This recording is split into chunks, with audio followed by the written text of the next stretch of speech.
Nicola Sturgeon has been accused of being silent on the EU's move to override part of the Brexit deal on Northern Ireland over export controls on coronavirus vaccines. The Scottish Tories claimed the SNP-led Scottish government and First Minister had taken action too late and refused to join cross-party criticism on the bloc's actions. Brussels announced it would invoke Article 16 of the Northern Ireland Protocol yesterday to stop the country being used as a backdoor to move coronavirus vaccines from the bloc into the UK. However, the EU later reversed the move following condemnation from London, Dublin and Belfast. First Minister of Northern Ireland Arlene Foster said this morning the move was an absolutely incredible act of hostility towards those of us in Northern Ireland.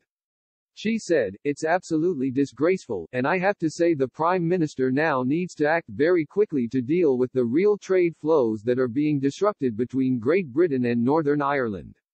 Ulster Unionist Party leader Steve Aiken backed Mrs. Foster's call for the UK government to intervene, describing the events of Friday night as a tipping point. He added, the EU cynically and deliberately used Northern Ireland in an attempt to cover up their vaccine omnishambles with a political one.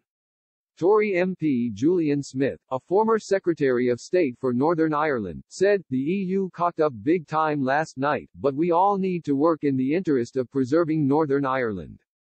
It is not just a backdoor for goods going to Britain, it is a very sensitive place and we have a duty between the EU and UK to ensure there is no hard border."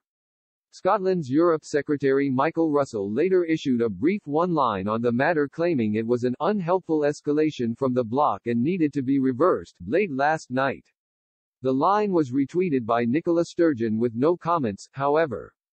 But Dean Lockhart MSP, Scottish Conservative Constitutional Affairs spokesperson said, DUP, Alliance, SDLP, Sinn Féin, Labour, Conservatives, British government, Irish government all united in expressing deep concerns about the actions of the EU this evening. Where on earth are the SNP and the Scottish government? The Scottish Tories added, "What did you hear from Nicola Sturgeon when the EU made a grave mistake, condemned by everyone from Sinn Féin to the DUP?" Silence. Not a word from the SNP, save for a weak, belated, mealy-mouthed line from Michael Russell. Andrew Bowie, West Aberdeenshire Tory MP, added, "Before we all move on, just imagine if it had been the other way around last night. A Nicola Sturgeon emergency statement to the nation, Mike Russell would roll out onto GMS, Blackford crying shame and demanding Parliament be recalled, as it was, silence." Douglas Ross, Scottish Conservatives leader branded the move a catastrophic misjudgment from the EU.